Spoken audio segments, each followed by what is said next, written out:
174 members have recorded their votes in favor of the resolution. Consequently, the resolution for vote of no confidence against Mr. Imran Khan, the Prime Minister of Islamic Republic of Pakistan, has been passed by a majority of the total membership of the National Assembly.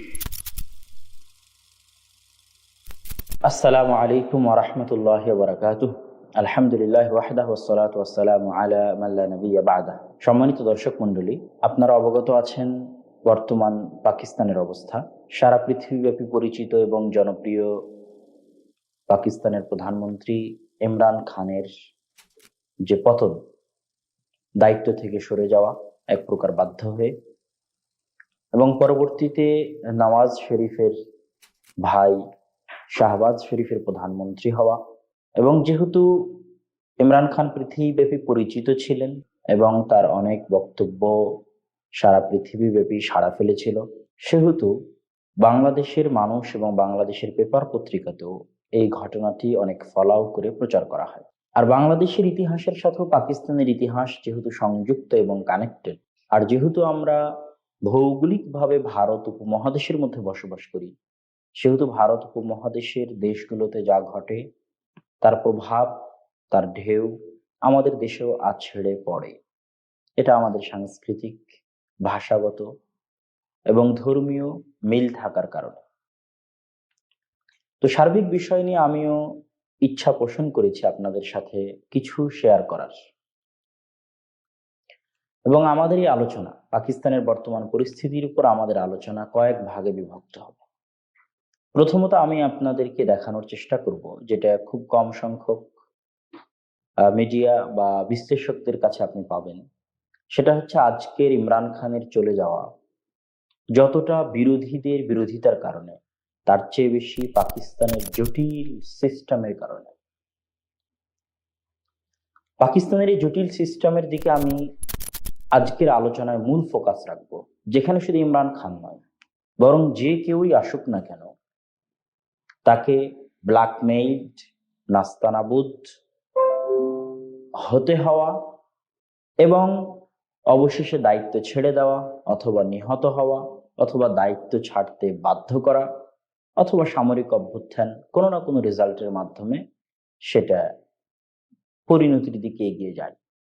এটা পাকিস্তানের দীর্ঘ ইতিহাস প্রমাণ এর সাক্ষী। তো পাকিস্তানের সেই জটিল সিস্টেমের দিকে আমি ইঙ্গিত দিব, যেটা মূলত প্রধানত দায়ী ইমরান খানের পতনের কারণে, বিরোধীদের বিরোধিতার চেয়েও বেশি দায়ী।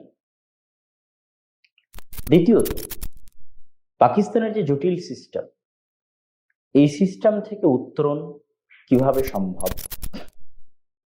এবং এই উত্তরণের জন্য কি করণীয়, সেটার দিকে ইঙ্গিত দিয়ে ইমরান খানের যে নজরিয়া, আইডিওলজি এবং আদর্শ, যে আইডিওলজি এবং নজরিয়া এবং আদর্শের ভিত্তিতে সে তার দলের কার্যক্রম পাকিস্তানে শুরু করেছিল, সে আইডিওলজি এবং সে নজরিয়া বলার মাধ্যমে আমি আজকের আলোচনা শেষ করার চেষ্টা করব ইনশাআল্লাহ আজিজ। পাকিস্তানের সিস্টেমের জটিলতা সম্পর্কে আলোচনা করতে গিয়ে আমাদেরকে কয়েকটা বিষয় মনে রাখতে হবে। যেমন আমি যদি বাংলাদেশ দিয়ে উদাহরণ দিই, তাহলে বাংলাদেশে এক ভাষা, এক গোত্র, এক জাতিগোষ্ঠী মানুষ আমরা বসবাস করি।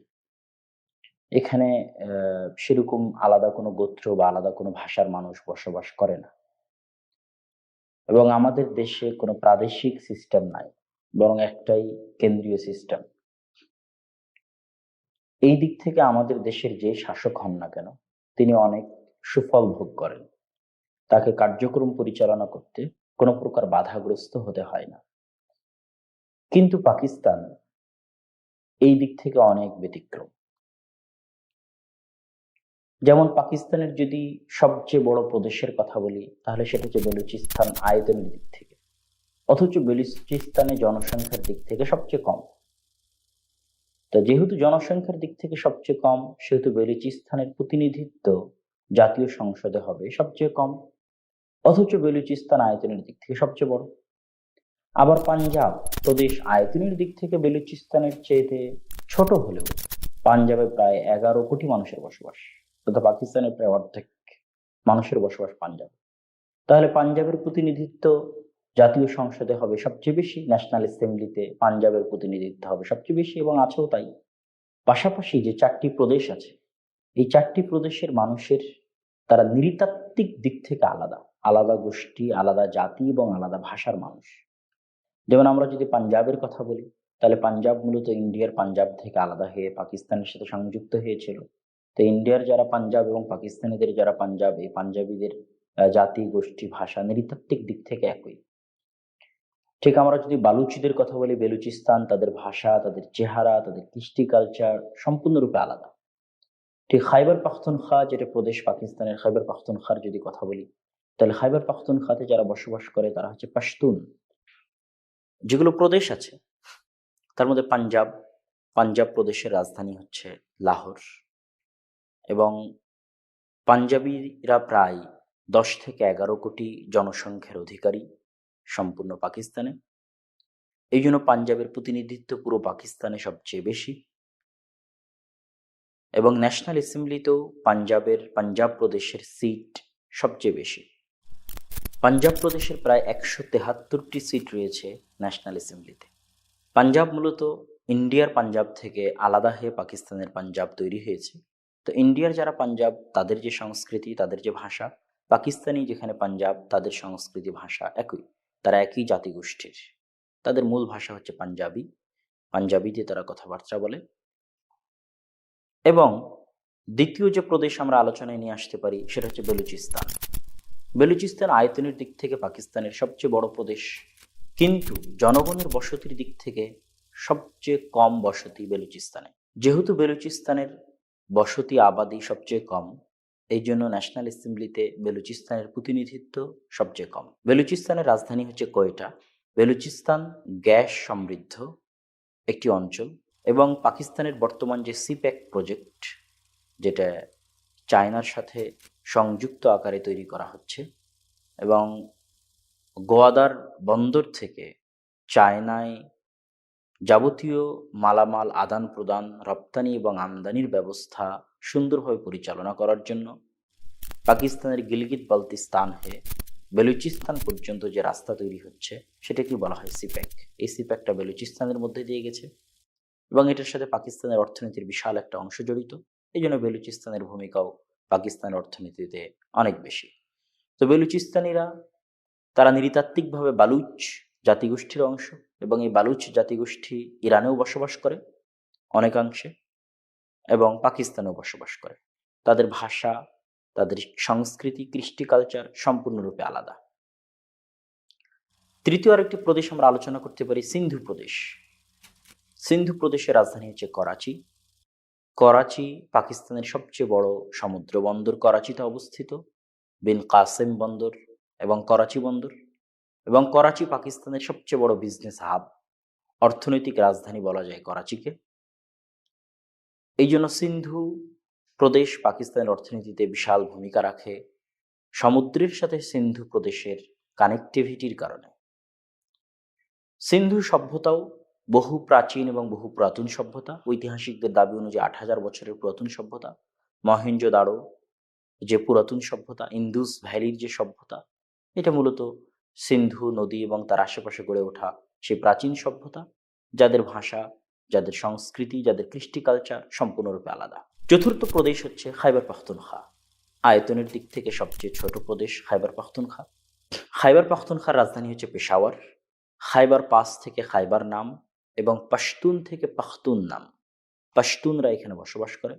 আফগানিস্তানে যে পাশতুনদের বসবাস, যাদেরকে আমরা তালেবান বলে জানি, আফগানিস্তানের তালেবানেরা যে পাশতুন নৃতাত্ত্বিক গোষ্ঠীর অংশ, খাইবার পাখতুনখোয়ায় বসবাসরত যে সমস্ত মানুষ রয়েছে তারা সেই পাশতুন গোত্রের অংশ, কিন্তু তাদেরকে আরেকটি নামে পাখতুন ডাকা হয়। এটা মূলত উচ্চারণ ভেদে। পাশতুন যে ভাষা আছে, পশতু যে ভাষা আছে, এই পশতু ভাষা যারা শিন লেহজায় উচ্চারণ করে তারা তাদেরকে পাশতুন বলে, আর যারা খা লেহজায় উচ্চারণ করে তাদেরকে পাখতুন বলা হয়। এবং আমরা যাদেরকে পাঠান বলে জানি, সে পাঠানও মূলত এই পাশতুন এবং পাখতুনদেরকে আমরা পাঠান বলি। আবার আমরা যাদেরকে আফগান বলে জানি, এই আফগান মূলত তারাই। সুতরাং আফগান বলি, পাশতুন বলি, পাখতুন বলি, পাঠান বলি, এটা হচ্ছে সেই নৃতাত্ত্বিক গোষ্ঠী, সেই জাতিগোষ্ঠীর অংশ। এই গেল মোটামুটি পাকিস্তানের 4টা প্রদেশের কথা। এবার আসি পাকিস্তানের সিস্টেম জটিলতা। প্রথমত প্রাদেশিক সিস্টেম জটিলতার দিকে যাই। যেহেতু পাকিস্তানের একটি প্রদেশ ছিল বাংলাদেশ তথা পূর্ব পাকিস্তান, তো পূর্ব পাকিস্তানের 1970 সালের নির্বাচনে যে সমস্যা তৈরি হয়েছিল, সেই সমস্যা মূলত পাকিস্তান সিস্টেমের জটিলতা থেকেই তৈরি হয়েছে এবং সেই সমস্যা থেকেই বাংলাদেশ স্বাধীন হয়েছে। সেই সমস্যা আজও পাকিস্তানে রয়ে গেছে। কি সেই সমস্যা? আমি আপনাদেরকে বলছি। 1970 সালে যখন নির্বাচন হয়, পূর্ব পাকিস্তানে যেহেতু আবাদি বেশি, জনসংখ্যা বেশি, এই জন্য পাকিস্তানের ন্যাশনাল অ্যাসেম্বলিতে পূর্ব পাকিস্তানের আসন সংখ্যা ছিল বেশি। প্রায় 169টি আসন নির্ধারিত ছিল পূর্ব পাকিস্তানের জন্য, আর 144টি আসন নির্ধারিত ছিল পশ্চিম পাকিস্তানের জন্য, যেহেতু পশ্চিম পাকিস্তানে আবাদের সংখ্যা কম। 169টি আসনের মধ্যে 167টি আসনে বিজয় লাভ করে আওয়ামী লীগ, কিন্তু আওয়ামী লীগের 167টা আসন পুরোটাই পূর্ব পাকিস্তান কেন্দ্রিক। আর পশ্চিম পাকিস্তানে 144টি আসনের মধ্যে 88টি আসন পায় জুলফিকার আলী ভুট্টোর দল। তাহলে জুলফিকার আলী ভুট্টোর দল এবং আওয়ামী লীগ এক দেশের মধ্যে তাদের যে বিজয়, যে সংখ্যাগরিষ্ঠতা, এটা প্রদেশ ভিত্তিক ভাগ হয়ে যায়। আমি মনে হয় আপনাদেরকে বুঝাতে পারছি না।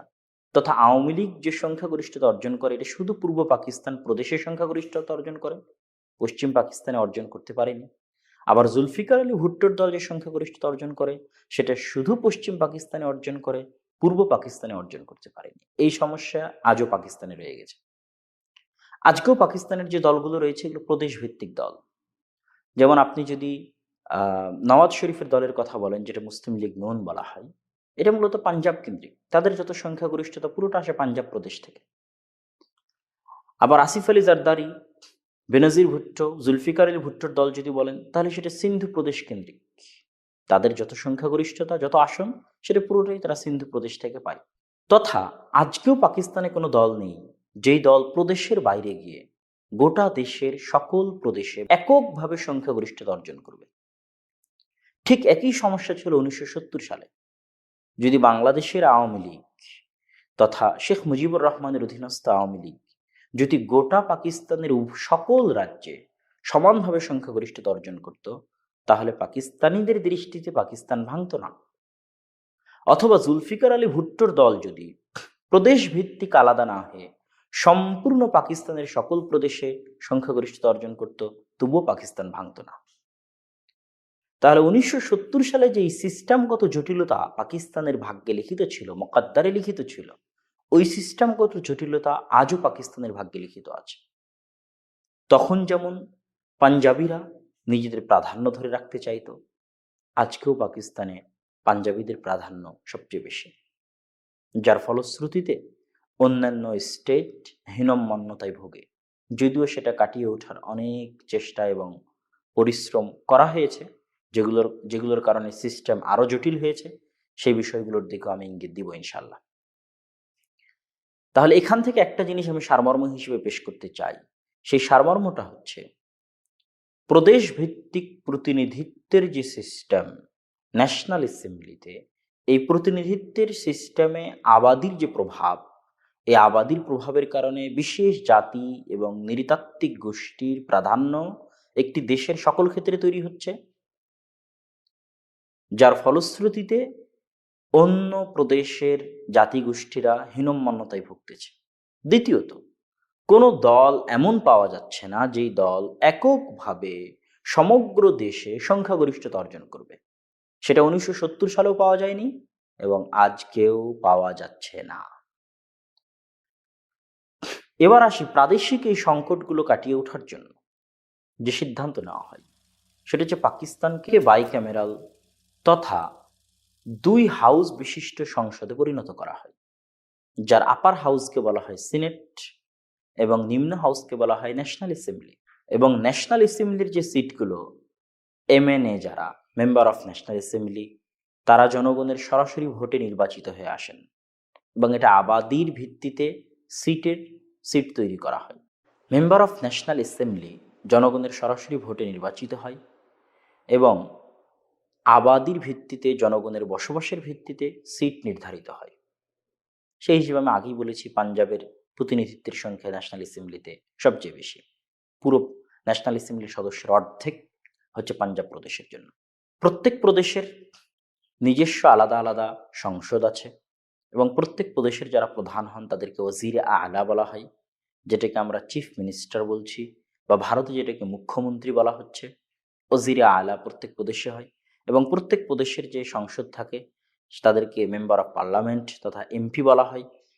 এবং প্রত্যেক প্রদেশের যারা মেম্বার অফ পার্লামেন্ট হন তারাও জনগণের সরাসরি ভোটে নির্বাচিত হয় এবং পাকিস্তানের জনগণের মধ্যে এটাকে ছোট ভোট এবং বড় ভোট হিসেবে গণ্য করা হয়। তথা মেম্বার অফ পার্লামেন্ট যেটা প্রাদেশিক পার্লামেন্টের সদস্য সেটাকে তারা ছোট ভোট বলে আঞ্চলিক স্থানীয় ভাষায়। আর যেটা মেম্বার অফ ন্যাশনাল অ্যাসেম্বলি তথা ন্যাশনাল অ্যাসেম্বলিতে যারা প্রতিনিধিত্ব করবে প্রদেশের পক্ষ থেকে সে ভোটকে তারা বড় ভোট বলা হয়, বড় ভোট বলে। ন্যাশনাল অ্যাসেম্বলিতে যারা আসেন তাদের মধ্যে যারা সংখ্যাগরিষ্ঠ হয় তারা মিলে ক্যাবিনেট বা উর্দুতে কাবিনা, বেফাকি হুকুমত তথা সংযুক্ত যে হুকুমা সেই কেন্দ্রীয় মন্ত্রী পরিষদ গঠন করে। এই কেন্দ্রীয় মন্ত্রী পরিষদের যিনি প্রধান হন তাদেরকে বলা হয় ওজিরে আজম। যেমন ইমরান খান ছিলেন ওজিরে আজম, যেটাকে আমরা ইংরেজিতে বলছি প্রাইম মিনিস্টার, বাংলায় বলছি প্রধানমন্ত্রী। এবং এই যে বিফাকি হুকুমত তথা কেন্দ্রীয় ফেডারেল যে হুকুমত, যে শাসক যারা যারা কেন্দ্রীয় মন্ত্রী সভায় আসতেছেন তাদের হাতে ক্ষমতা থাকে সীমিত এবং অনেক ক্ষমতা ভাগ করে দেওয়া আছে প্রদেশের যে মেম্বার অফ পার্লামেন্ট যারা এবং প্রদেশে যারা বিজয়ী হচ্ছে, প্রদেশে যারা সংখ্যাগরিষ্ঠতা অর্জন করছে এবং প্রদেশে যারা মন্ত্রী পরিষদ গঠন করছে। প্রত্যেক প্রদেশের আলাদা আলাদা মন্ত্রী পরিষদ থাকে, তাদের হাতেই থাকে শিক্ষার সিস্টেম, তাদের হাতে থাকে স্বাস্থ্যের সিস্টেম, স্থানীয় পুলিশ বিভাগ সম্পূর্ণরূপে তাদের হাতে থাকে। এবং কেন্দ্র তথা কেন্দ্রীয় যে বডি, কেন্দ্রীয় যে মন্ত্রী পরিষদ, তাদের হাতে শুধু অর্থনীতির বিষয়, কারেন্সি মুদ্রার বিষয়, সেনাবাহিনী এবং বিদেশের সাথে সম্পর্ক, এই জাতীয় কেন্দ্রীয় বিষয়গুলো তাদের হাতে থাকে। তথা ওজিরে আজম যদি কোনো ভালো সিদ্ধান্ত নেন শিক্ষা খাতে, স্বাস্থ্য খাতে, তিনি সকল প্রদেশে সেটা বাস্তবায়ন করতে পারবেন না, শুধু ওই প্রদেশই বাস্তবায়ন করতে পারবেন যেই প্রদেশে তার দল ওই প্রদেশের ওই প্রদেশে ভোটে জিতে ওই প্রদেশে সরকার গঠন করেছে, যেই প্রদেশে তার দল সরকার গঠন করেছে শুধু সেই প্রদেশে তিনি সবকিছু বাস্তবায়ন করতে পারবেন। বাকি এই কেন্দ্রীয় যে মন্ত্রিসভা তারা সামান্য কিছু অংশে শুধু তাদের ক্ষমতা রয়েছে, আর বাকি সবগুলো ক্ষমতা প্রাদেশিকদের মধ্যে বন্টন করে দেওয়া হয়েছে। প্রদেশের সাথে কেন্দ্রের সম্পর্ক নির্ধারিত হয় গভর্নরদের মাধ্যমে। প্রত্যেক প্রদেশে একটি করে গভর্নরের পদ আছে এবং গভর্নর নিযুক্ত করেন মূলত কেন্দ্রের যে মন্ত্রিসভা যাকে প্রেসিডেন্ট হিসেবে নির্বাচিত করে, প্রেসিডেন্ট হিসেবে ভোট দেয়, যাকে সদর বলা হয় উর্দুতে। এই সদর প্রধানমন্ত্রীর সাথে পরামর্শক্রমে সকল প্রদেশে একজন করে গভর্নর নিযুক্ত করে পাঠান। এই গভর্নরদের মাধ্যমে কেন্দ্রের সাথে প্রদেশের সম্পর্ক নির্ধারিত হয়। এবং যে উচ্চ পরিষদ আমি বললাম বাইক্যামেরাল তথা 2 হাউস বিশিষ্ট, এটা হচ্ছে নিম্ন হাউস ন্যাশনাল অ্যাসেম্বলি, আর এটার যেটা উচ্চ হাউস সেটাকে বলা হয় সিনেট। সিনেটের সদস্যরা জনগণের সরাসরি ভোটে নির্বাচিত হন না। সিনেট মূলত তৈরি করা হয়েছিল বাংলাদেশ ভেঙে যাওয়ার পরে, যেহেতু বাংলাদেশের একক সংখ্যাগরিষ্ঠতা পূর্ব পাকিস্তানে আওয়ামী লীগের তৈরি হওয়ার কারণে আওয়ামী লীগ পুরো পাকিস্তানের ক্ষমতার দাবিদারে পরিণত হয়েছিল, কিন্তু পাঞ্জাব এবং পশ্চিম পাকিস্তানের যারা শাসক তারা এটা চাচ্ছিলেন না, যার ফলশ্রুতিতে স্বাধীনতা আন্দোলন শুরু হয়। তো এইরকম আন্দোলন যেন ভবিষ্যতে না হয় এবং সংসদে যেন প্রত্যেক প্রদেশের সমান প্রতিনিধিত্ব নিশ্চিত করা যায়, প্রত্যেক প্রদেশের সমান প্রতিনিধিত্ব, এই জন্যই মূলত বাংলাদেশ তৈরি হওয়ার পরে পাকিস্তানে সিনেট ব্যবস্থার প্রণয়ন হয় তথা 2 হাউস বিশিষ্ট সংসদ তৈরি করা হয়। এখানে প্রত্যেক প্রদেশের সমান সংখ্যক সদস্য প্রতিনিধিত্ব করেন সিনেটে, প্রত্যেক প্রদেশের পক্ষ থেকে সমান সংখ্যক সদস্য, যারা ওই প্রদেশের যারা মেম্বার অফ পার্লামেন্ট তাদের ভোটে নিযুক্ত হন। জনগণের সরাসরি ভোটে নয়, বরং প্রত্যেক প্রদেশের মেম্বার অফ পার্লামেন্টদের ভোটে প্রত্যেক প্রদেশের যে নির্ধারিত আসন সংখ্যা আছে সেই নির্ধারিত আসন সংখ্যায় সিনেটররা নির্বাচিত হন। এবং সিনেটরদের কোনো সময় সিনেট ভেঙে দেওয়া হয় না এবং সিনেট ভেঙে দেওয়ার কোনো নিয়ম পাকিস্তানে নেই, কিন্তু ন্যাশনাল অ্যাসেম্বলি সদর চাইলে, প্রেসিডেন্ট চাইলে প্রাইম মিনিস্টার তথা ওজিরে আজমের পরামর্শে ন্যাশনাল অ্যাসেম্বলি ভেঙে দিতে পারে। এবং ন্যাশনাল অ্যাসেম্বলির সদস্যদের মেয়াদ থাকে 5 বছর আর সিনেটরদের মেয়াদ থাকে 6 বছর। এবং সবসময় সিনেটে আসন সংখ্যা পূর্ণ থাকে।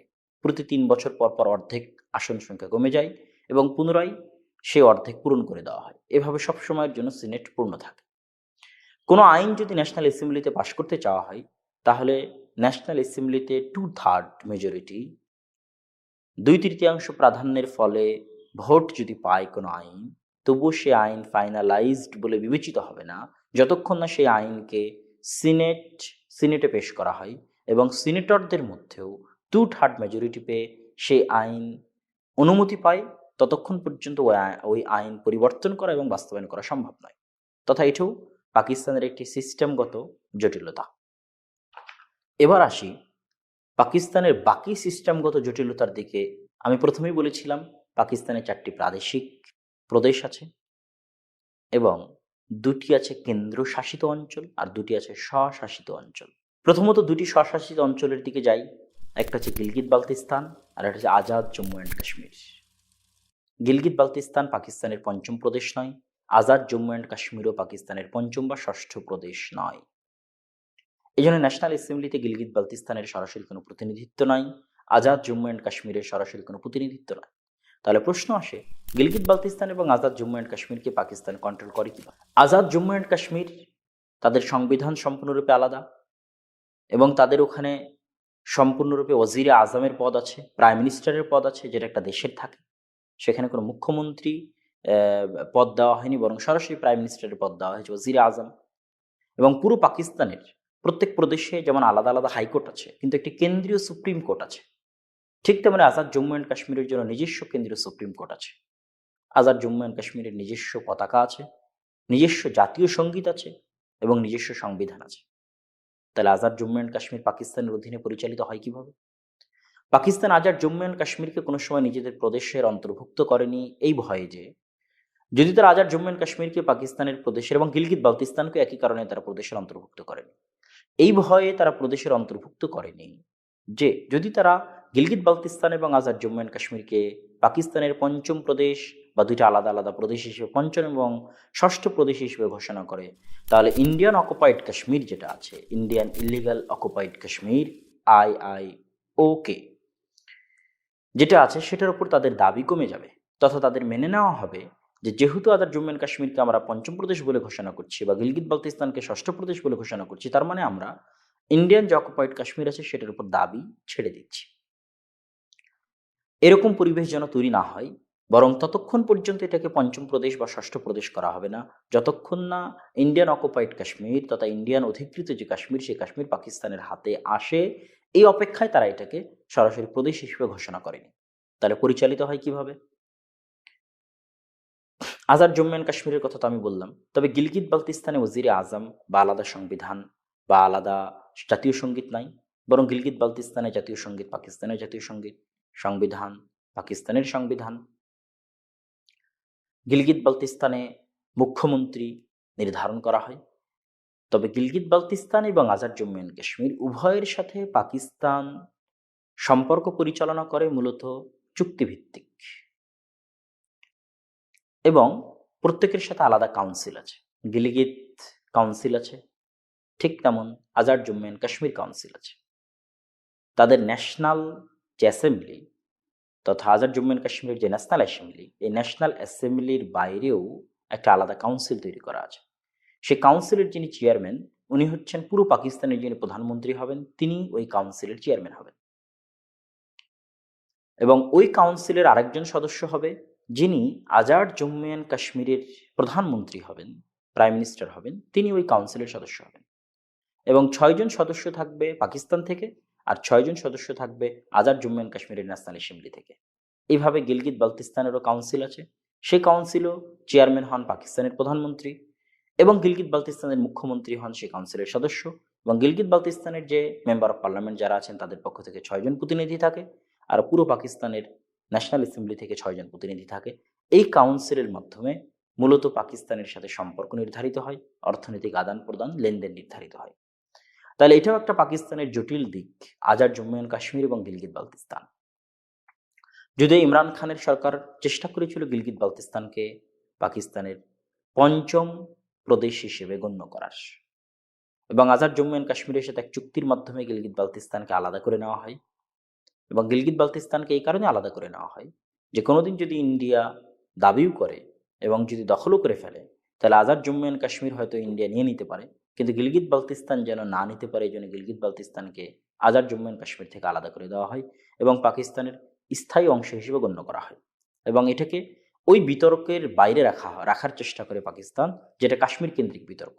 এটা পাকিস্তানের একটা কৌশল, যেন গিলগিত বালতিস্তান কাশ্মীর কেন্দ্রিক যে বিতর্ক, সেই বিতর্কের বাইরে থাকে। এবং সিপ্যাকের যে রাস্তা, এই রাস্তা গিলগিত বালতিস্তানের মধ্যে দিয়ে যায়।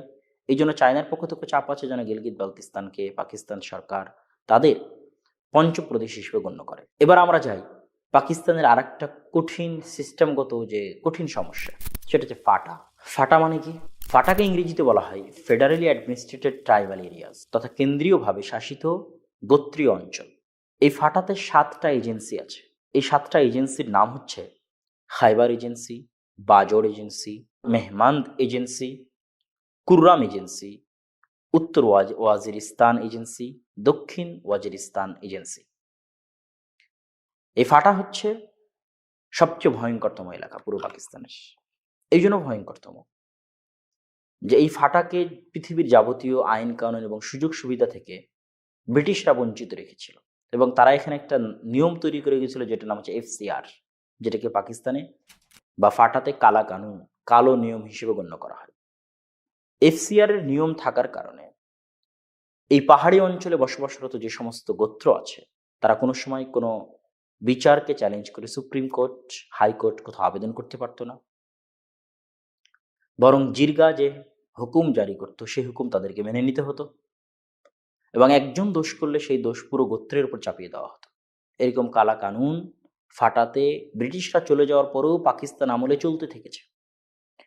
এবং এই ফাটাই হচ্ছে ফেডারেল অ্যাডমিনিস্ট্রেটেড যে এরিয়া, পাহাড়ি কেন্দ্র কর্তৃক স্বশাসিত যে অঞ্চল, এটাকে কোনোদিন পাকিস্তানের যারা শাসক হয়েছে তারা কোনোদিন এটাকে আলাদা প্রদেশ হিসেবে মর্যাদা দেয়নি। এমনকি খাইবার পাখতুনখা যে প্রদেশ, তার সাথেও সংযুক্ত করেনি। কি জন্য? এটা ছিল সকল 2 নাম্বার ইল্লিগাল কাজের গেট পাস। আপনি এক প্রকার বলতে পারেন ভাড়াটে বাহিনী হিসেবে ব্যবহৃত হতো ফাটার মানুষরা। যখন আমেরিকার প্রয়োজন হয়েছে ভাড়াটে হিসেবে ব্যবহার করার সোভিয়েত ইউনিয়নের বিরুদ্ধে, তখন তারা ফাটার মানুষকে কাজে লাগিয়েছে। সকল আল কায়দা বলেন, তাদের ট্রেনিং বলেন, যত জেহাদি গ্রুপ আছে সবগুলোর ট্রেনিং বলেন, সব এখানে। আমেরিকার পক্ষ থেকে যত ড্রোন হামলা বলেন, সব ড্রোন হামলা এই ফাটাই। এবং ফাটাই যে কত গ্রুপ, কত মিলিটেন্ট এজেন্সি, কত বিদ্রোহী গ্রুপ, কত অস্ত্রধারী গ্রুপ, কত জেহাদিস্ট গ্রুপ আছে, তার উপর আলোচনা করলে আরো 1-2 ঘন্টার আলোচনা করা যাবে এবং আমি করতে পারবো ইনশাল্লাহ। কিন্তু যেহেতু এটা আজকে আমাদের উদ্দেশ্য নয়, আমাদের উদ্দেশ্য হচ্ছে পাকিস্তান পরিচালনার সিস্টেমগত জটিলতা দেখানো। তাহলে ফাটা কোনো প্রদেশ নয়, আবার ফাটা হচ্ছে সকল ইল্লিগাল কাজের রাস্তা। এবং ফাটাকে কন্ট্রোল করা পাকিস্তানের জন্য সবচেয়ে বড় চ্যালেঞ্জ হয়ে দাঁড়িয়েছিল লাস্ট টার্মে, শেষের দিকে। এবং যেহেতু এটাকে পাকিস্তানিরাই ইউজ করেছে যুদ্ধ বিগ্রহ এবং অস্ত্র আমদানির হাব হিসেবে, সেহেতু যখন তারা এটাকে পরবর্তীতে কন্ট্রোল করতে চেয়েছে আর পারেনি। এই জন্য অপারেশন জারবে আজবের মতো ভয়ঙ্করতম অপারেশন চালিয়ে এবং পুরো পাহাড়ি সীমান্তে তার লাগানোর মাধ্যমে, কাটা তারের বেড়া লাগানোর মাধ্যমে এই অঞ্চলকে নিয়ন্ত্রণে আনার চেষ্টা করা হয়েছে। এবং সর্বশেষ 2018 সালে ফাটাকে খাইবার পাখতুনখা প্রদেশের অন্তর্ভুক্ত করে দেওয়া হয়েছে। এবং এর পিছনে বিশাল অবদান ছিল সেনাবাহিনীর। এবং এখানে আপনাদেরকে একটা জিনিস মনে রাখতে হবে, আজকের যে মাওলানা ফজলুর রহমান, তিনি যে বিভিন্ন সময় পাকিস্তানের স্বার্থ বিরোধী অবস্থান গ্রহণ করেছেন, যদিও এটা বললে অনেকে আমার উপর রাগ করবেন, তারপর আমার বিশ্লেষণ যে তিনি বিভিন্ন সময় যে পাকিস্তানের স্বার্থবিরোধী অবস্থান গ্রহণ করেছেন, সেটার দিকে আমি আলোচনা সংক্ষিপ্ত আকারে হলেও করব। কিন্তু তার একটা প্রমাণ হচ্ছে এইটা, যখন ফাটাকে, এই পাহাড়ি অঞ্চলকে যখন খাইবার পাখতুনখা প্রদেশের অন্তর্ভুক্ত করার বিল ন্যাশনাল অ্যাসেম্বলিতে পেশ করা হয়, তখন একমাত্র যারা এটাতে ভোট দান থেকে বিরত থেকেছিল তার মধ্যে একজন ছিলেন মাওলানা ফজলুর রহমান। এটার থেকে বোঝা যায় যে পাকিস্তানের যে জাতীয় স্বার্থ, সেটার ক্ষেত্রে ফজলুর রহমানের অবদান বিপরীতমুখী বা বিরোধী। তো এইটা পাকিস্তানের একটা সিস্টেমগত চ্যালেঞ্জ। এবং সর্বশেষ সিস্টেমগত চ্যালেঞ্জ আমরা যদি বলি, ৩ নাম্বার যে কারণ সেটা হচ্ছে পাকিস্তানের এস্টাবলিশমেন্ট। আপনি এস্টাবলিশমেন্ট এই শব্দটা পাকিস্তানের রাজনীতিতে প্রচুর পরিমাণে শুনতে পাবেন। যারা পাকিস্তানের তাজজিয়াকার আছে, পাকিস্তানের যারা বিশ্লেষক আছেন, তাদের মুখে এস্টাবলিশমেন্ট নামটা অনেক শোনা যায়। এস্টাবলিশমেন্ট বলতে ২টা প্রতিষ্ঠানকে বোঝানো হয়। একটি প্রতিষ্ঠান হচ্ছে আর্মি বা সেনাবাহিনীর প্রতিষ্ঠান, আর এটা হচ্ছে আদালত, উচ্চ আদালত যে সুপ্রিম কোর্ট, সেই প্রতিষ্ঠান। আর্মি পাকিস্তানে সবসময় তাদের যেমন উপকারিতা আছে, পাকিস্তানের উপর যেমন তাদের ইহসান আছে, দয়া আছে, ঠিক তেমন আর্মি অনেক বেশি ক্ষমতার অধিকারী হওয়ার কারণে সুষ্ঠু এবং সঠিকভাবে পাকিস্তানে গণতন্ত্র কোনো সময় প্রতিষ্ঠিত হতে পারেনি এবং কোনো সরকার ব্যবস্থা কোনো সময় সঠিকভাবে তাদের কার্যক্রম পরিচালনা করতে পারে। তাহলে পাকিস্তানের সিস্টেমগত চ্যালেঞ্জ, পাকিস্তানের প্রধানমন্ত্রী হয়ে পাকিস্তানের ক্ষমতা দখল করে পাকিস্তান পরিচালনা করার ক্ষেত্রে যে চ্যালেঞ্জগুলো একজন শাসক মুখোমুখি হয়, তার শেষ ৩ নাম্বার চ্যালেঞ্জ যেটা আমি আপনাদের সামনে বলতে চাই সেটা হচ্ছে সেনাবাহিনীর চ্যালেঞ্জ এবং আদালতের চ্যালেঞ্জ। এবং আদালতও পাকিস্তানে অনেক শক্তিশালী এবং অনেক স্বাধীন। এবং লাস্ট আপনারা জানেন, যারা পাকিস্তানের ইতিহাস এবং আলোচনা করছেন তারা সকলেই জানেন যে পাকিস্তানে এখন পর্যন্ত কোনো সরকার প্রধান তার পূর্ণ মেয়াদ পূরণ করতে পারেননি। এটা হয় কখনো সেনাবাহিনীর কারণে, অথবা কখনো আদালতের কারণে, অথবা কখনো সেনাবাহিনীর চাপে আদালতের রায়ের কারণে। সবসময় আদালত যে নিজে থেকে রায় দেয় এরকম নয়, বরং সেনাবাহিনীর চাপে অনেক সময় আদালত রায় দিতে বাধ্য হয়। ইস্টাবলিশমেন্টের কথা বলতে গিয়ে আমরা সেনাবাহিনীর কথা বলছিলাম। সেনাবাহিনীর কথা বলতে গিয়ে আপনাদের এটা মাথায় রাখতে হবে যে সেনাবাহিনীর যে উত্থানগুলো ঘটেছে, এগুলো যতটা সেনাবাহিনীর ইচ্ছায়, তার চেয়ে বেশি ছিল আমেরিকার প্ররোচনায় এবং শুরু থেকেই। যেমন প্রথম যিনি সেনাবাহিনী ক্ষমতা দখল করেন তিনি হচ্ছেন আইয়ুব খান। তার সময় 65 যুদ্ধ হয়, 1965 সালের ভারত পাকিস্তান যুদ্ধ। তারপরে যিনি ক্ষমতা দখল করেন তিনি জেনারেল ইয়াহিয়া খান। তার সময় বাংলাদেশের সাথে যে স্বাধীনতার যুদ্ধ, সেই যুদ্ধ সংগঠিত হয়। তারপরে যিনি ক্ষমতা দখল করেন জেনারেল জিয়াউল হক, যিনি আমেরিকার পক্ষ হয়ে সোভিয়েত ইউনিয়নের বিরুদ্ধে যুদ্ধে পাকিস্তান সেনাবাহিনীকে ব্যবহার করেন এবং পাকিস্তান সেনাবাহিনী ও আইএসআইয়ের সহযোগিতায় ওই যে ফাটা অঞ্চলের কথা বলছিলাম, ওই পুরো অঞ্চলকে প্রশিক্ষণের জায়গা বানিয়ে ফেলেন এবং মুজাহিদদেরকে প্রশিক্ষণ দিয়ে তাদেরকে সোভিয়েত ইউনিয়নের বিরুদ্ধে যুদ্ধে লেলিয়ে দেওয়া হয়। তারপর আসেন জেনারেল মুশাররফ। জেনারেল মুশাররফকে ব্যবহার করা হয় আফগানিস্তানে সন্ত্রাস বিরোধী যুদ্ধে পাকিস্তানকে সহযোগী হিসেবে বানিয়ে, পাকিস্তান সেনাবাহিনীকে সহযোগী বানিয়ে সন্ত্রাস বিরোধী যুদ্ধ হিসেবে পাকিস্তান সেনাবাহিনীকে ব্যবহার করা হয়। তো প্রত্যেকটা ক্ষেত্রে পাকিস্তান সেনাবাহিনীর উপর আমেরিকার প্রভাব এবং আমেরিকা কর্তৃক ব্যবহৃত হওয়ার নজির পাকিস্তান সেনাবাহিনীতে রয়েছে। এবং আজকেও ইমরান খানের পতনের পিছনে ইউক্রেন রাশিয়ার যে সম্পর্ক, ইউক্রেন রাশিয়ার যে সমস্যা এবং যে যুদ্ধ, এই যুদ্ধকেও মৌলিক কারণ হিসেবে ধরা হচ্ছে। এই জন্য যে ইমরান খানের দাবি অনুযায়ী আমেরিকার পক্ষ থেকে চিঠি দেওয়ার মাধ্যমে এবং আমেরিকার অর্থ, টাকা পয়সা, সম্পদ নিয়ে যারা ন্যাশনাল অ্যাসেম্বলির সদস্য আছে তাদেরকে ক্রয় করার মাধ্যমে ইমরান খানের বিরুদ্ধে তাহরিকে আদামে এতেমাদ, নো কনফিডেন্স মোশন, অনাস্থা প্রস্তাব পেশ করা হয় এবং অনাস্থা প্রস্তাব সফল করা হয়। সম্পূর্ণটাই ইমরান খানের দাবি অনুযায়ী আমেরিকার প্ররোচনায় এবং আমেরিকার অর্থে। এবং কারণ হিসেবে তিনি দেখিয়েছেন যে তিনি রাশিয়া ইউক্রেন যুদ্ধের সময় রাশিয়ায় সফরে গেছিলেন, সেটা আমেরিকার পছন্দ হয়নি। এবং সাথে সাথে আমরা দেখেছি সেনাবাহিনী প্রধান জেনারেল কামার জাভেদ বাজওয়া, যিনি আর্মি চিফ অফ স্টাফ, তিনি কিন্তু আমেরিকার পক্ষে এবং ইউক্রেনে মানবাধিকারের পক্ষে বাণী দিয়েছেন। সুতরাং এখানেও আমেরিকার সংশ্লিষ্টতা এড়িয়ে যাওয়া সম্ভব নয়। এবং এখানে এটাও মনে রাখতে হবে, গত 3 বছর হয়তো আর্মির সাথে ইমরান খানের যে মধুর সম্পর্ক ছিল, সে মধুর সম্পর্ক হয়তো শেষের দিকে থাকেনি। যেহেতু ইমরান খানের বৈশিষ্ট্য স্বভাব প্রায় সবাই জানেন যে তিনি একগুঁয়ে স্বভাবের, যেটা তিনি সঠিক মনে করেন সেটার উপর তিনি অটল থাকার চেষ্টা করেন, কারোর কাছে মাথা নত করার স্বভাব তার নেই। সেই দৃষ্টিকোণ থেকে রাশিয়া এবং ইউক্রেনের বিষয়েও হয়তো তিনি সেনাবাহিনীর পরামর্শ গ্রহণ করেননি। এটা তার ভুল বলি, অথবা তার অটলতা বা তার আত্মমর্যাদা বা তার খুদ্দারি, আত্মসম্মান, স্বাধীন চেতা মনোভাব, যেটাই বলি না কেন, এটাও একটা বড় কারণ হিসেবে পেশ করা যায়। সুতরাং আমি সারমর্ম হিসেবে যেটা বলবো সেটা হচ্ছে, পাকিস্তানে শুধু ইমরান খান নয়, যেই ক্ষমতায় আসবে সে পাকিস্তানের এই সিস্টেমগত চ্যালেঞ্জের সামনে তাকে হাঁটু গেড়ে বসে যেতে হবে। এই সিস্টেমগত চ্যালেঞ্জকে ওভারকাম করে পুরো পাকিস্তান পরিচালনা করা প্রত্যেক শাসকের জন্য অনেক টাফ। এটার একমাত্র সমাধানের পথ কয়েকটি রয়েছে। তার মধ্যে একটি সমাধান হচ্ছে প্রেসিডেন্সিয়াল সিস্টেম, তথা যেমন আমেরিকাতে সারা দেশের জনগণ মিলে প্রেসিডেন্ট নির্বাচন করে, ঠিক সেরকম একজন প্রেসিডেন্ট নির্বাচন করা হবে জনগণের ভোটে, এবং প্রেসিডেন্টের হাতে সর্বময় ক্ষমতা থাকবে। আইন প্রণেতা যারা হবে তারা অন্যরা হবে, কিন্তু আইন বাস্তবায়ন করার ক্ষেত্রে প্রেসিডেন্ট স্বাধীন থাকবে সকল প্রদেশে এবং পুরো কেন্দ্রে।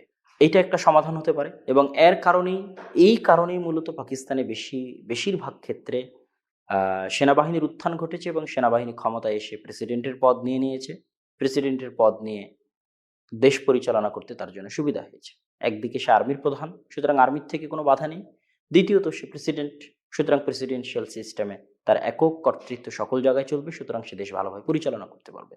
যেহেতু পাকিস্তানে দেশ পরিচালনার সিস্টেম অনেক অনেক জটিল, এই জন্য ত্যক্ত বিরক্ত হয়ে অনেক সময় আর্মিদেরকে দেখা গেছে ক্ষমতা দখল করে প্রেসিডেন্ট পদ দখল করতে। কিন্তু এই প্রেসিডেন্ট পদটাই যদি জনগণের ভোটের মাধ্যমে নির্বাচন করা হয়, তাহলে গণতান্ত্রিক যে সিস্টেম সেই সিস্টেমও রক্ষা হবে এবং দেশ পরিচালনায় যে সমস্যাগুলো আছে সেই সমস্যাগুলোও কাটিয়ে ওঠা যাবে। অথবা আর একটা জিনিস ঘটতে হবে, যেটা ঘটা কঠিন তবে অসম্ভব নয়, সেটা হচ্ছে এমন একটি দলের প্রয়োজন যেই দলের সমান সংখ্যক জনপ্রিয়তা থাকবে সকল প্রদেশে, যেটা এখন ইমরান খান অর্জন করার পথে।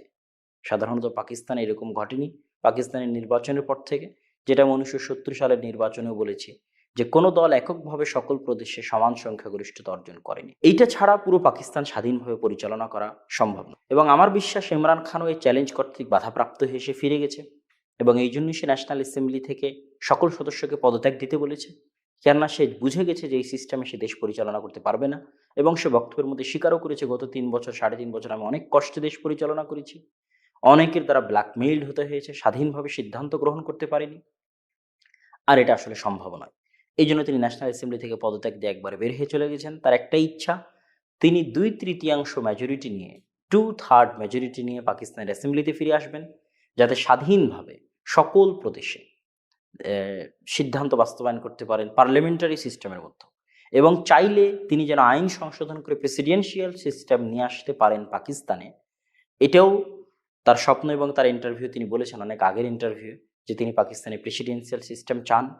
এবং তিনি যেহেতু 3-3.5 বছরের অভিজ্ঞতায় অনেক চ্যালেঞ্জের মুখোমুখি হয়ে তিনি ফিরে চলে গেছেন, সেহেতু তিনি যদি 2/3 মেজরিটি নিয়ে পাকিস্তানের অ্যাসেম্বলিতে আসতে পারেন, তা আমি বিশ্বাস করি তিনি অনেক দ্রুত পাকিস্তানের নিয়মকানুন পরিবর্তন করে প্রেসিডেন্সিয়াল সিস্টেমে পাকিস্তানকে নিয়ে যাবেন, যাতে স্বাধীনভাবে পুরো পাকিস্তানকে পরিচালনা করা যায়।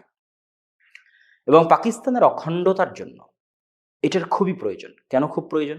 এই যে প্রদেশ ভিত্তিক আলাদা আলাদা দল, পাকিস্তান মুসলিম লীগ শুধু পাঞ্জাব কেন্দ্রিক, পিপলস পার্টি শুধু সিন্ধু কেন্দ্রিক, আবার বালুচ কেন্দ্রিক আওয়ামী বালুচ লীগ শুধু বালুচ কেন্দ্রিক, এইভাবে যে আলাদা আলাদা প্রদেশ ভিত্তিক যে দল, যেমন আওয়ামী মুসলিম লীগ বা আওয়ামী লীগ যেমন শুধু পূর্ব পাকিস্তান কেন্দ্রিক ছিল, এইভাবে যদি শুধু প্রদেশ ভিত্তিক সংখ্যাগরিষ্ঠ দল তৈরি হয়, তাহলে পাকিস্তানের অখণ্ডতা হুমকির মুখে দেখা দিবে।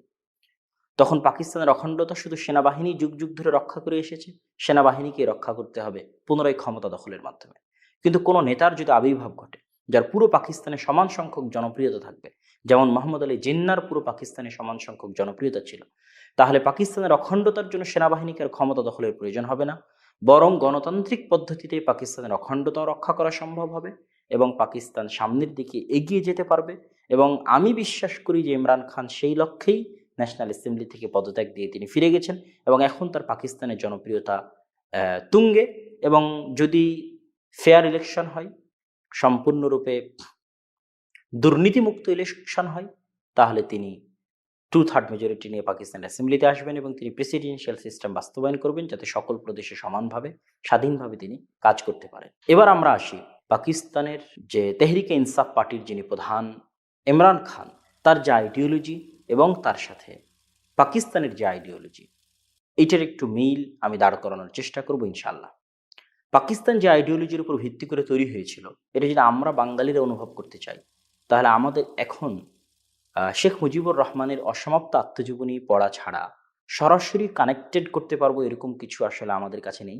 অসমাপ্ত আত্মজীবনী এটা অনেক বড় একটি সম্পদ বাংলাদেশের মুসলমানদের জন্য, যাতে বাংলাদেশের মুসলমানরা অনুভব করতে পারে যে এই দেশের আসল ইতিহাস এবং অতীত ইতিহাস কি। অসমাপ্ত আত্মজীবনীতে শেখ মুজিবুর রহমান স্পষ্ট ভাষায় বলেছেন যে অখণ্ড ভারতে মুসলমানদের নিরাপত্তার সরিষা সমপরিমাণ নিশ্চয়তা নাই। তিনি এটা ওই বইয়ের অসমাপ্ত আত্মজীবনীর মধ্যে লিখেছেন। এবং হিন্দুদের কর্তৃক অত্যাচারিত নির্যাতিত হওয়ার লোমহর্ষক ঘটনাবলী শেখ মুজিবুর রহমান বর্ণনা করেছেন অসমাপ্ত আত্মজীবনীতে। এমনকি এরকম ঘটনাও তিনি লিখেছেন যে তিনি কোনো বাড়িতে প্রবেশ করার কারণে সেই তার বন্ধুর বাড়ি, তার বন্ধু হিন্দু ছিল, তাদের বাড়িতে প্রবেশ করার কারণে তার বন্ধু এসে তাকে বলেছে, বন্ধু তুই আমাদের বাড়িতে আর যাস নে, এই জন্য যে আমাদের বাড়িতে তুই যাওয়ার কারণে আমার আম্মা আমার আব্বা সবাই মিলে বাড়ি অপবিত্র হয়ে গেছে মনে করে পুরো বাড়ি ধৌত করে ফেলে এবং আমাকে দিয়েও ধোয়ায়। তো এই যে হিন্দু এক্সট্রিমিস্ট মানসিকতা এবং এটার যে ভয়ঙ্করতা এবং এটার যে ভয়াবহতা, এটা শেখ মুজিবুর রহমান অসমাপ্ত আত্মজীবনীতে লিখেছেন। এবং কেন ওই সময় ভারত পাকিস্তানের মুসলমানদের জন্য, তখন তো আর পাকিস্তান ছিল না, ভারতের মুসলমানদের জন্য কেন ওই সময় ভারতের মুসলমানদের জন্য পাকিস্তানের প্রয়োজন ছিল, সেটা তিনি অসমাপ্ত আত্মজীবনীতে বিস্তারিতভাবে লিখেছেন। তো পাকিস্তান তৈরি করার যে আন্দোলন, এই আন্দোলনের যে আইডিওলজি, এটা আমাদের বুঝতে হলে আমরা বাংলাদেশের মুসলমানেরা যদি বুঝতে চাই, সেটার জন্য আমাদের অসমাপ্ত আত্মজীবনী পড়তে হবে। এবং সেখানে আরেকটি মজার জিনিস আপনারা পাবেন অসমাপ্ত আত্মজীবনীতে, যে পুরো আসাম, পুরো পশ্চিমবঙ্গ মূলত বাংলাদেশের অধীনে আসার কথা এবং পুরো বাংলাদেশ মিলে পাকিস্তানের অধীনে যাওয়ার কথা, কিন্তু সেখানে পশ্চিম পাকিস্তানের নেতৃবৃন্দের অবহেলা এবং ব্রিটিশ শাসকদের ছলচাতুরির কারণে আসাম বাংলাদেশের অন্তর্ভুক্ত হয়নি এবং পশ্চিমবঙ্গের এমন অনেক জেলাও বাংলাদেশের অন্তর্ভুক্ত হয়নি যেগুলো মুসলিম সংখ্যাগরিষ্ঠ। এই কথা অসমাপ্ত আত্মজীবনীতে শেখ মুজিবুর রহমান লিখে গেছেন। যেমন তিনি মুর্শিদাবাদের উদাহরণ দিয়েছেন। তিনি বলেছেন সংখ্যাগরিষ্ঠতার ভিত্তিতেও যদি কলকাতাকে আলাদা করা হতো তাহলে শিয়ালকোট স্টেশন বাংলাদেশের মধ্যে পড়ত। এবং শেখ মুজিবুর রহমান কোনো মতেই কলকাতা ছাড়ার পক্ষে ছিলেন না। তিনি কঠিনভাবে দাবিদার ছিলেন যে কলকাতা পূর্ব পাকিস্তানের অন্তর্ভুক্ত হবে। এবং তিনি আফসোস করে লিখেছেন যে সিলেট, আসামের একমাত্র যে জেলা সিলেট পাকিস্তানের অন্তর্ভুক্ত হওয়া তথা বাংলাদেশের অন্তর্ভুক্ত হতে পেরেছে, সেই সিলেট গণভোটের মাধ্যমে অন্তর্ভুক্ত হয়েছিল। সেই গণভোটের প্রচারণার জন্য শেখ মুজিবুর রহমান সিলেটে গেছিলেন। তিনি আফসোস করে লিখেছেন যে আসামের একটি জেলা হচ্ছে করিমগঞ্জ, এই করিমগঞ্জের সংখ্যাগরিষ্ঠ মুসলমান, এই সংখ্যাগরিষ্ঠ মুসলমানরা গণভোটে অংশগ্রহণ করার পরেও করিমগঞ্জ জেলাকে সিলেটের অন্তর্ভুক্ত করে বাংলাদেশের অন্তর্ভুক্ত হতে দেওয়া হয়নি, বরং ভারতের অন্তর্ভুক্ত রেখে দেওয়া হয়েছে। তো এই এবং 1905 সালের যে বঙ্গভঙ্গ এবং 1911-র যে বঙ্গভঙ্গ রদ এবং সর্বদা বাংলাদেশের মুসলমানদের উপর হিন্দু জমিদারদের যে অত্যাচার, এবং শেখ মুজিবুর রহমান অসমাপ্ত আত্মজীবনীতে লিখেছেন যখনই তিনি পাকিস্তান আন্দোলনের কথা বলতেন তখনই তিনি বক্তব্যের শুরুতে হাজি শরীয়তুল্লাহর ফরাইজি আন্দোলন এবং তিতুমিরের বাঁশের কেল্লার আন্দোলন এবং ওয়াহাবি আন্দোলন তথা শাহ ইসমাইল শহীদ এবং সৈয়দ আহমদ ব্রিলভির যে জিহাদ আন্দোলন, এই জিহাদ আন্দোলনের ইতিহাস টানার মাধ্যমে তিনি পাকিস্তানের আন্দোলনের কথা বলতেন। তথা আগের যে আন্দোলনগুলোর কথা শেখ মুজিবুর রহমান উল্লেখ করতেন, এই প্রত্যেকটা আন্দোলন হয়েছিল মুসলমানদের ক্ষমতা ফিরে পাওয়ার জন্য, যে মুসলমানেরা 500-600 বছর এই দেশের শাসক ছিল। তো মুসলমানেরা যেহেতু এই দেশের শাসক ছিল আর তাদের কাছ থেকেই যেহেতু ইংরেজরা ক্ষমতা ছিনিয়ে নিয়েছে, সেহেতু সবচেয়ে বেশি ব্যথা এবং সবচেয়ে বেশি কষ্ট মুসলমানদের ছিল। মুসলমানদের যেহেতু সবচেয়ে বেশি ব্যথা এবং সবচেয়ে বেশি কষ্ট ছিল, এই জন্য স্বাধীনতা আন্দোলনে মুসলমানদের অবদান সবচেয়ে বেশি ছিল।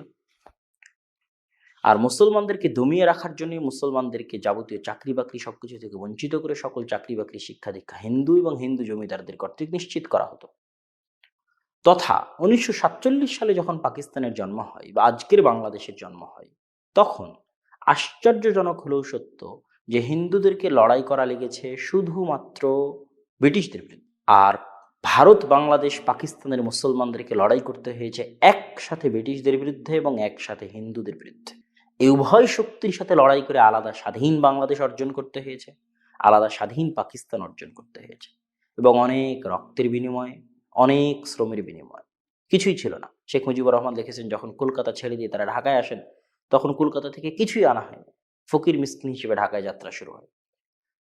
এবং যখন পাঞ্জাব ছেড়ে দিয়ে পশ্চিম পাকিস্তানের পাঞ্জাবে যাওয়া হয়, তখন সব কিছু দিল্লির, সব কিছু দিল্লিতে মুসলমানদের বসবাস, ইতিহাস, ঐতিহ্য সব দিল্লি কেন্দ্রিক। দিল্লি ছেড়ে দিয়ে মুসলমানরা খালি হাতে ফকির এবং মিসকিন মহাজির হিসেবে পাকিস্তানে তাদেরকে সরকার ব্যবস্থা শুরু করতে হয়। একই অবস্থা ছিল বাংলাদেশের। তো এই যে ভয়ঙ্করতম কুরবানি, এই যে ভয়ঙ্করতম রক্ত, এবং শেখ মুজিবুর রহমান এটাও লিখেছেন যে দুর্ভিক্ষের কারণে পূর্ব পাকিস্তানে 1943-44 সালে অনেক হাজার হাজার মানুষ মারা গেছে, এবং এই দুর্ভিক্ষের সময় হিন্দুদের পক্ষ থেকে কোনো সহযোগিতা পাওয়া যায়নি, এটা ইতিহাস সাক্ষ্য। তো শেরে বাংলা একে ফজলুল হক, হোসেন শহীদ সোহরাওয়ার্দী, শেখ মুজিবুর রহমান সহ আর যারা ছিলেন তৎকালীন নেতৃবৃন্দ, তারা সকলেই আলাদা মুসলমানদের রাষ্ট্রের জন্য যে আইডিওলজির চিন্তা করেছিলেন, সে আইডিওলজি ছিল ইসলাম এবং ধর্ম এবং মুসলিম কেন্দ্রিক আলাদা রাষ্ট্র। এবং এটা ইন্ডিয়া বা ভারতের মুসলমানদের জন্য সবচেয়ে আশ্চর্যের যে দীর্ঘ 190 বছরের কঠিন জুলুমের শাসন আমলের পরেও মুসলমানরা তাদের অস্তিত্ব ধরে রাখতে পেরেছে, টিকিয়ে রাখতে পেরেছে, এবং সেই অস্তিত্বের বহিঃপ্রকাশ ঘটেছে পাকিস্তানের মাধ্যমে, বাংলাদেশের মাধ্যমে। এটাই অঞ্চলের মুসলমানদের উপর আল্লাহ সুবহানাহু ওয়া তাআলার অনেক বড় দয়া। 1937 সালে একটা নির্বাচন হয়েছিল। 1937 সালে বাংলাদেশে কৃষক প্রজা পার্টি তথা শেরে বাংলা একে ফজলুল হকের দল বেশি সংখ্যাগরিষ্ঠতা অর্জন করেছিল মুসলিম লীগের চেয়েতে। হোসেন শহীদ সোহরাওয়ার্দীর মুসলিম লীগের চেয়েতে শেরে বাংলা একে ফজলুল হকের কৃষক প্রজা পার্টি বেশি সংখ্যাগরিষ্ঠতা অর্জন করেছিল। পরবর্তীতে কৃষক প্রজা পার্টির সাথে অ্যালায়েন্স করে মুসলিম লীগ এবং কৃষক প্রজা পার্টি একত্রিত হয়ে দল গঠন করে। কিন্তু 1946 সালে গোটা বাংলাদেশে একক সংখ্যাগরিষ্ঠতা পায় মুসলিম লীগ, এবং সকল মুসলমানদের জন্য যে ভোট নির্ধারিত ছিল সমগ্র ভারতে, সেগুলো তো মুসলিম লীগ একক সংখ্যাগরিষ্ঠতা পায়। এবং 1940 সালের যে লাহোর প্রস্তাব, সেটাও কিন্তু শেরে বাংলায় গিয়ে ফজলুল হক পেশ করেছিলেন। এখান থেকে আমি যেটা বুঝাতে চাচ্ছি সেটা হচ্ছে 1946 সালে সারা ভারতের মুসলমানদের যে একতা, সে একতা নির্ধারিত হয়েছিল যে আইডিওলজির উপর ভিত্তি করে। বাংলাদেশের মুসলমানদের যে একতা, কৃষক শ্রমিক প্রজা পার্টি কে তারা 1937 সালে ভোট দিয়েছে, কিন্তু 1946-এ তারা সব ভোট মুসলিম লীগকে দিয়েছে। এই যে একতা, এই একতা যে আদর্শের উপর ভিত্তি করে তৈরি করা হয়েছে, ওই আদর্শই পাকিস্তানের একমাত্র রক্ষা কবচ। এবং ইমরান খান এটা ভালোভাবে অনুভব করতে পারার কারণে তিনি সর্বদা সে আইডিওলজির কথা বলতেন, এবং তিনি তার বক্তব্যে স্পষ্টভাবে সে আইডিওলজির দিকে ইঙ্গিত করেছেন, ইশারা করেছেন। তিনি বলেছেন, আমাদের স্বাধীন খুদ মুখতার পাকিস্তান লাগবে, যেটার খারিজা পলিসি তথা পররাষ্ট্রনীতি নতজানু হবে না, কারো গোলাম হিসেবে পররাষ্ট্রনীতি নির্ধারণ করা হবে না, বরং স্বাধীনভাবে আমরা আমাদের পররাষ্ট্রনীতি নির্ধারণ। তিনি তার বহু বক্তব্যে বলেছেন যে একজন আমেরিকার নাগরিক মারা গেলে যেই রকম হওয়ার কথা, একজন পাকিস্তানের নাগরিক মারা গেলে সেই রকমই হতে হবে। পাকিস্তানের নাগরিক এবং আমেরিকার নাগরিকের মধ্যে কোনো পার্থক্য নেই। ইংল্যান্ডের নাগরিক এবং পাকিস্তানের নাগরিকের মধ্যে মর্যাদাগত কোনো পার্থক্য নেই। যেটা আমরা বলতে পারি যে একজন ভারতের নাগরিক যদি বাংলাদেশের সীমান্তে মারা যায়, তাহলে যেই রকম প্রতিক্রিয়া হবে, একজন বাংলাদেশের নাগরিক যদি ভারতের সীমান্তে মারা যায়, তো ওই রকমই প্রতিক্রিয়া হতে হবে। তাহলে আমরা সঠিক আমাদের পররাষ্ট্রনীতি আছে, এটা আমরা বুঝতে পারবো। এবং ইমরান খান বহু বক্তব্যে বলেছে যে পাকিস্তানিরা আধা আদমি, অর্ধেক মানুষ নন যে তাদেরকে ড্রোন হামলা করে হত্যা করা হবে। যেমনটা আমরা বলতে পারি যে বাংলাদেশের মানুষরা কি অর্ধেক মানুষ যে তাদেরকে সীমান্তে হত্যা করা হবে এবং কোনো প্রকার প্রতিবাদ হবে না। তো এরকম স্বাধীন পররাষ্ট্রনীতি এবং পাকিস্তানের যে নজরিয়া, তথা আপনারা জানেন যে পাকিস্তানের একটা স্লোগান আছে যে পাকিস্তান কা মতলব কিয়া লা ইলাহা ইল্লাল্লাহ, একটা স্লোগান আছে, এবং এই স্লোগান সেই যুগ থেকে দেওয়া হতো। এবং লড়কে লেঙ্গে পাকিস্তান, ছিনকে লেঙ্গে পাকিস্তান, লড়কে লেঙ্গে আজাদি, ছিনকে লেঙ্গে আজাদি, এই স্লোগান সেই কাল থেকেই দেওয়া হতো। তো এই লা ইলাহা ইল্লাল্লাহ এটার কথাও ইমরান খান তার বহু বক্তব্যে স্পষ্টভাবে বলেছে। লা ইলাহা ইল্লাল্লাহর যে নজরিয়া, যে আইডিওলজি, এটা স্পষ্ট করার চেষ্টা করেছে। এবং ইয়াকা নাবুদু ওয়া ইয়াকা নাস্তাইনের মাধ্যমে সে বক্তব্য শুরু করে, এবং ইয়াকা নাবুদু ওয়া ইয়াকা নাস্তাইনের যে আইডিওলজি, সেটাও স্পষ্ট করার চেষ্টা করেছে। এবং ইনসাফের ক্ষেত্রে ইমরান খান যে কয়েকটা থিওরি পেশ করেছে, সেই থিওরিগুলোর অন্যতম হচ্ছে মানুষের মর্যাদা দিতে হবে তার মেরিটের উপর ভিত্তি করে, তথা যে যেখানে চাকরি পাবে কোনো কোটা ভিত্তিক নয়, বরং মেরিট ভিত্তিক, মেধার উপর ভিত্তি করে চাকরি নিশ্চিত করতে হবে। এবং তার ইনসাফের আরেকটা মাধ্যম হচ্ছে যে গরিব যারা মানুষ আছে, গরিব তবকা, তাদেরকে উপরে নিয়ে আসতে হবে। শুধু এলিট শ্রেণী ধনী হতে থাকবে এটা যেন না হয়, বরং গরিবেরাও যেন ধীরে ধীরে মূল স্রোতধারার অংশ হতে পারে। এবং এই জিনিসগুলো ইমরান খান তার কেপিকে তথা খাইবার পাখতুনখোয়া প্রাদেশিক শাসন গত ৬-৭ বছর থেকে চালিয়ে আসতেছে, সেগুলো সে সেখানে বাস্তবায়ন করেছে। এবং ইমরান খান সবসময় রিয়াসাতে মদিনার কথা বলে ফালাহি রিয়াসাতে মদিনা, তথা কল্যাণমূলক রাষ্ট্র হবে যেরকম কল্যাণমূলক রাষ্ট্র ছিল মদিনা। এবং মদিনার মতো কল্যাণমূলক রাষ্ট্র সে পাকিস্তানে তৈরি করতে চায়। কল্যাণমূলক রাষ্ট্র বলতে স্বাস্থ্যসেবা থাকবে, খাদ্যের নিশ্চয়তা থাকবে, শিক্ষার নিশ্চয়তা থাকবে, বস্ত্র অন্নের নিশ্চয়তা থাকবে।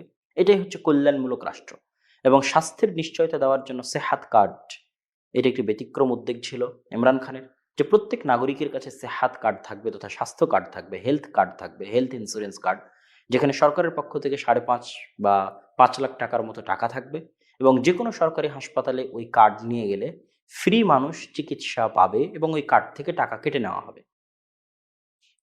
যে কোনো মুহূর্তে যে কোনো বড় চিকিৎসার জন্য মানুষকে আর কারো দাঁড়িয়ে যেতে হবে না, বরং ওই কার্ডের মাধ্যমে দেশের সবচেয়ে গরিব মানুষও সরকারি হাসপাতালে গিয়ে তার অপারেশন করাতে পারবে, তার চিকিৎসা নিশ্চিত করতে পারবে, যেহেতু এই কার্ডে প্রায় 5 থেকে 5.5 লাখ টাকা আছে। তো এগুলো ছিল ইমরান খানের মূল আইডিওলজি, যেগুলো পাকিস্তানের যে প্রতিষ্ঠার আইডিওলজি, সে প্রতিষ্ঠাকালীন আইডিওলজির সাথে অনেকটাই মিলে। এবং এই কারণে ইমরান খানের যে কবুলিয়ত, যে ইমরান খানের যে জনপ্রিয়তা, এটা মূলত তিনি আদর্শিক কারণে অর্জন করেছেন। নাহলে ইমরান খানের 3 বছরে জিনিসপত্রের দাম অনেক বেশি ছিল, দ্রব্যমূল্যের দাম অনেক বেশি ছিল, ডলারের তুলনায় রুপিয়ার পতন ছিল অনেক বেশি, এবং পেট্রোলের দাম কন্ট্রোলের বাইরে ছিল। তারপরও মানুষ যেভাবে ইমরান খানকে সাপোর্ট করেছে সেটা মূলত ছিল আইডিওলজির কারণে, এই আদর্শের কারণে, এবং এখনো করছে মূলত এই আইডিওলজি এবং আদর্শের কারণে। এবং আমিও মনে করি যে পাকিস্তান যে আদর্শের উপর প্রতিষ্ঠিত হয়েছিল, সে আইডিওলজি এবং সে আদর্শের উপর অটল থাকাটাই পাকিস্তানের অখণ্ডতার জন্য জরুরি এবং পাকিস্তানের সামনের দিকে এগিয়ে যাওয়ার জন্য জরুরি। আর অত্র ভারত, পাকিস্তান, বাংলাদেশ, চায়নার যে অঞ্চল, এই বিশাল অঞ্চলে সম্পর্কের ভারসাম্যতা রক্ষার জন্য, যেমন আমরা সার্কের কথা শুনতাম, এখন আর সার্ক নেই, তথা সম্পর্কের ভারসাম্যতা দক্ষিণ এশিয়া আর নেই, বরং দক্ষিণ এশিয়া এখন একটি দেশের একচ্ছত্র আধিপত্য চলছে। এই নির্দিষ্ট একটি দেশের একচ্ছত্র আধিপত্য প্রত্যেকটা দক্ষিণ এশিয়ার দেশের জন্য হুমকি স্বরূপ। নেপালের জন্য হুমকি, ভুটানের জন্য হুমকি, মালদ্বীপের জন্য হুমকি, শ্রীলঙ্কার জন্য হুমকি, বাংলাদেশের জন্য হুমকি, পাকিস্তানের জন্য হুমকি। কিন্তু যদি এখানে ক্ষমতার ভারসাম্য আমরা নির্ধারণ করতে চাই, তাহলে এখানে যেমন চায়নার মতো শক্তিশালী রাষ্ট্রের প্রয়োজন রয়েছে, ঠিক শক্তিশালী পাকিস্তান তথা পারমাণবিক শক্তির অধিকারী শক্তিশালী পাকিস্তানের ভূমিকাও রয়েছে। যখন পাকিস্তান শক্তিশালী হবে, তখন দক্ষিণ এশিয়ায় ক্ষমতার ভারসাম্য থাকবে। যে ক্ষমতার ভারসাম্যের সুফল দক্ষিণ এশিয়ার সকল ছোট দেশ পাবে, ভুটান পাবে, নেপাল পাবে, মালদ্বীপ পাবে, বাংলাদেশও পাবে। সুতরাং শক্তিশালী পাকিস্তান শুধু পাকিস্তানের জন্য নয়, বরং দক্ষিণ এশিয়ার প্রত্যেকটা ছোট দেশের জন্য প্রয়োজন এবং মুসলিম উম্মার জন্য প্রয়োজন। এই জন্য যে মুসলিম উম্মার একমাত্র পারমাণবিক শক্তির অধিকারী দেশ হচ্ছে পাকিস্তান।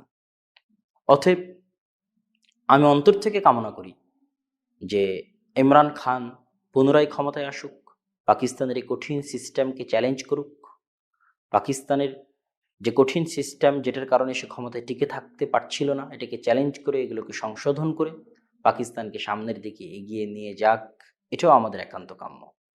আর মাওলানা ফজলুর রহমানের মাথায় টুপি এবং মুখে দাড়ি দেখে বিভ্রান্ত হওয়ার কোনো কারণ নেই, বরং তার বাবা মুফতি মাহমুদ সহ আর যারা আগের ছিলেন তারা মূলত কংগ্রেসপন্থী ছিলেন। কংগ্রেসপন্থী বলতে অখণ্ড ভারত যারা চায় তাদের অংশ। অখণ্ড ভারত যারা চেয়েছে তারা ভুল করেছে আমি কথা বলবো না। যেমন মাওলানা আবুল কালাম আজাদ অখণ্ড ভারত চাইতেন, মাওলানা হোসাইন আহমদ মাদানী অখণ্ড ভারত চাইতেন। এরকম আহলে হাদিসদের অনেক বড় বড় আলেম ওলামা ছিল যারা অখণ্ড ভারত চাইতেন। কিন্তু অখণ্ড ভারত যারা চাইতো তারা অবশ্যই পাকিস্তানের স্বার্থ বিরোধী। সুতরাং আমি এখানে আর কথা আগে বাড়াতে চাচ্ছি না। আমি আগেও একবার বলেছি পাকিস্তানের স্বার্থ বিরোধী কি জন্য, এবং এখনো ইঙ্গিতে বলে দিলাম কিভাবে তারা পাকিস্তানের স্বার্থ বিরোধী। এবং এই যে বাপদাদার আমল থেকে রেওয়ায়াতি ভাবে যারা ক্ষমতায় চলে আসতেছে তাদের যে দুর্নীতি, এটা সকলের জানা। এবং এটাও সকলের জানা যে আগের যে সমস্ত প্রধানমন্ত্রী চলে গেছে, যাদের পতন হয়েছে তাদের বিভিন্ন দুর্নীতির কারণে হয়েছে, কিন্তু ইমরান খানের পতন দুর্নীতির কারণে হয়নি। এটাও সকলের জানা। তো আল্লাহ সুবহানাহু ওয়া তাআলা সকল মুসলিম দেশের কল্যাণ করুক এবং সকল মুসলিম দেশে সৎ শাসক প্রদান করুক এবং সকল মুসলিম দেশকে স্বাধীন পররাষ্ট্রনীতি অবলম্বন করার তৌফিক দান করুক। আমাদের বাংলাদেশকেও এবং আমাদের বাংলাদেশের সরকার প্রধানকেও স্বাধীন পররাষ্ট্রনীতি অবলম্বন করার তৌফিক দান করুক। দেখেন, পাকিস্তানের যে জটিল সিস্টেম সেই তুলনায় বাংলাদেশের সিস্টেম কিন্তু অনেক সহজ। এই জন্য বাংলাদেশের উন্নতিও করাও অনেক সহজ, কঠিন কিছু নয়। যেহেতু বাংলাদেশের সিস্টেমে এত জটিলতা নেই এবং বাংলাদেশে একই ভাষা একই গোত্রের মানুষ বসবাস করে, এই জন্য বাংলাদেশের সিস্টেম জটিলতা না থাকার কারণে বাংলাদেশে ক্ষমতার ভারসাম্য থাকে, ক্ষমতার স্থায়িত্ব থাকে, স্ট্যাবিলিটি থাকে, স্থিতিশীলতা থাকে এবং বাংলাদেশের উন্নয়নও সম্ভব। তো আল্লাহ সুবহানাহু ওয়া তাআলা প্রত্যেক মুসলিম দেশ, পাকিস্তান সহ প্রত্যেক মুসলিম দেশকে শক্তিশালী করুক এবং দক্ষিণ এশিয়ায় যারা নির্যাতিত মুসলমান আছে, কাশ্মীর সহ, রোহিঙ্গারা সহ, তাদেরকে সহযোগিতা করতে পারবে এরকম মুসলিম শাসক এই অঞ্চলে দান করুক। আল্লাহুম্মা আমিন। ওয়া আখির দাওয়ানা আলহামদুলিল্লাহি রাব্বিল আলামিন। আসসালামু আলাইকুম ওয়া রাহমাতুল্লাহি ওয়া বারাকাতুহু।